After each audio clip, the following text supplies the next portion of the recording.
Each year, on the last Monday of May, businesses throughout the country shut their doors. The U.S. Postal Service halts its mail delivery, and flags are raised in honor of Memorial Day. Most Americans know Veterans Day in November is to honor all those who served their nation in war, and Memorial Day in May is dedicated to honor those who have lost their lives serving the country. But Americans don't exactly know how the holiday started, and who can deny these days it's all about the 3-day weekend, having fun under the sun. To the surprise of many Americans, this all-American holiday has its roots in unexpected places. The go-to story is Commander-in-Chief John A. Logan of the Grand Army of the Republic issued the 1868 proclamation declaring the first Decoration Day, which was celebrated with a large memorial observance at Arlington National Cemetery, with about 5,000 attending. Those attending placed small flags on the graves of veterans. General Ulysses S. Grant and his wife presided at the ceremony. Logan credited his wife, Mary Logan, with the suggestion for the commemoration. The role of his wife may explain why Grant's wife co-presided over the ceremony. But the idea of Memorial Day has other roots, going back at least to 1864, in America's deadliest conflict, the Civil War. Approximately 620,000 soldiers died, about 2/3 of that from disease. The work of honoring the dead began right away all over the country, and several American towns claim to be the birthplace of Memorial Day. Researchers have traced the earliest annual commemoration on April 25, 1866, in Columbus, Mississippi, when a women's group, the Ladies' Memorial Association, decorated the graves of both Union and Confederate soldiers. In a nation trying to find a way to move on after a war that split the country, states, communities, and even families, this gesture was welcomed as a way to lay the past to rest while honoring those who had fought on either side. But in recent time, some historians have pointed out another overlooked side of the story to how Memorial Day came to be. The story of freed slaves who had once decorated soldiers' graves.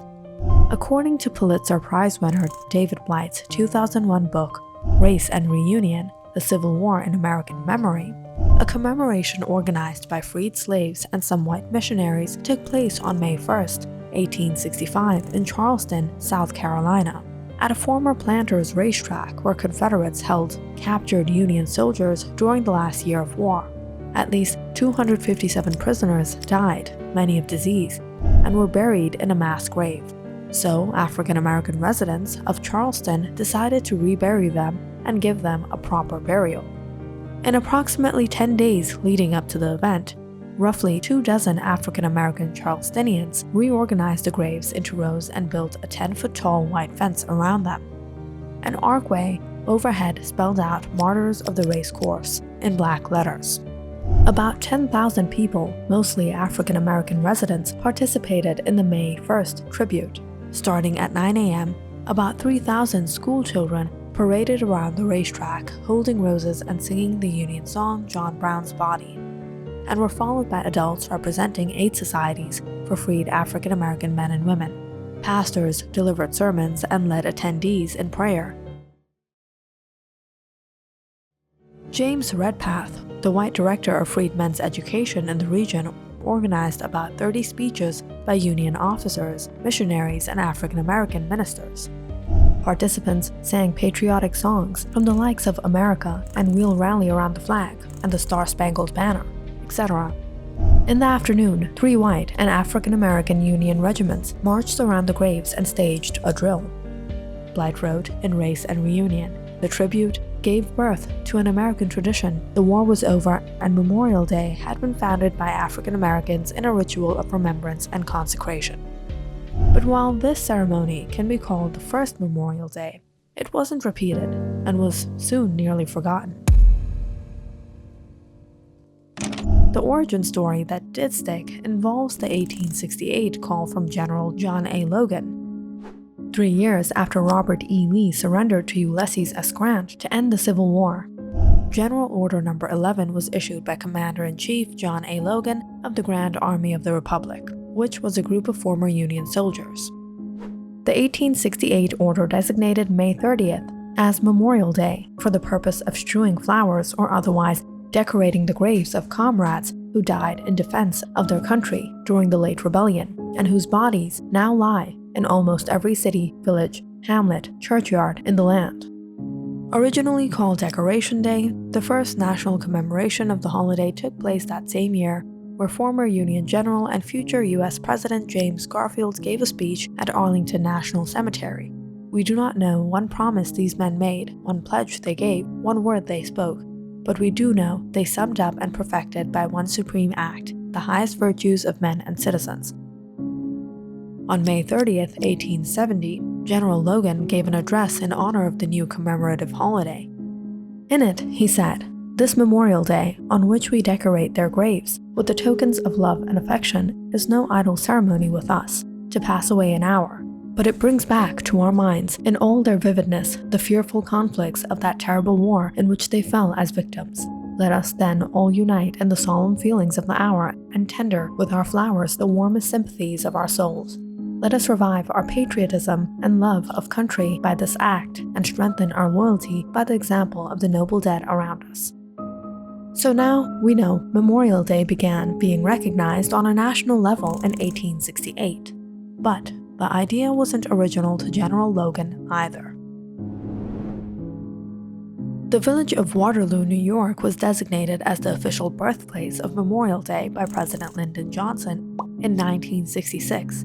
By signing a presidential proclamation, the federal government officially recognized a ceremony that Waterloo held a century earlier in 1866 as the beginning of the United States observance of the holiday.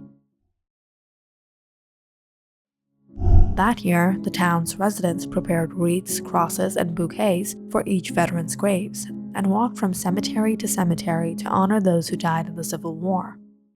But other towns also claim rights to the holiday's origin story, including Boalsburg, Pennsylvania, which cites a ceremony it held in 1864. That ceremony took place as the Civil War still raged, also consisted of decorating the graves of recently fallen soldiers, as well as men who had died in the War of 1812 and the Revolutionary War. Eventually, during World War I, the United States found itself embroiled in another major conflict, and the holiday evolved to commemorate American military personnel who died in all wars, including World War II, the Vietnam War, the Korean War, etc. By the late 19th century, with the rise of the Lost Cause ideology in the South was celebrating Confederate Memorial Day. This separation largely died out in the 20th century, especially with the change in name of the northern form of the holiday from Decoration Day to Memorial Day. And in 1968, Congress passed the Uniform Monday Holiday Act, which established Memorial Day as the last Monday in May in order to create a 3-day weekend for federal employees. The change went into effect in 1971. The same law also declared Memorial Day as a federal holiday. And now for the traditions. Cities and towns across the United States host Memorial Day parades each year, often incorporating military personnel and members of veterans organizations. Some of the largest parades take place in Chicago, New York, and Washington, D.C. Americans also observe Memorial Day by wearing a red poppy, a tradition that began with a World War I poem, In Flanders Fields, in commemoration of the fallen war dead, and it includes references to poppies. But it wasn't until 1915 that a woman named Moina Michael wrote her own poem about cherishing the poppy red, and began encouraging people to wear red poppies for Memorial Day. Moina Michael is featured on a 3-cent postage stamp in the United States issued in 1948. On a less somber note, many people take weekend trips or throw parties and barbecues on the holiday. Perhaps because Memorial Day weekend, the long weekend comprises the Saturday and Sunday before the Memorial Monday itself, unofficially marks the beginning of summer.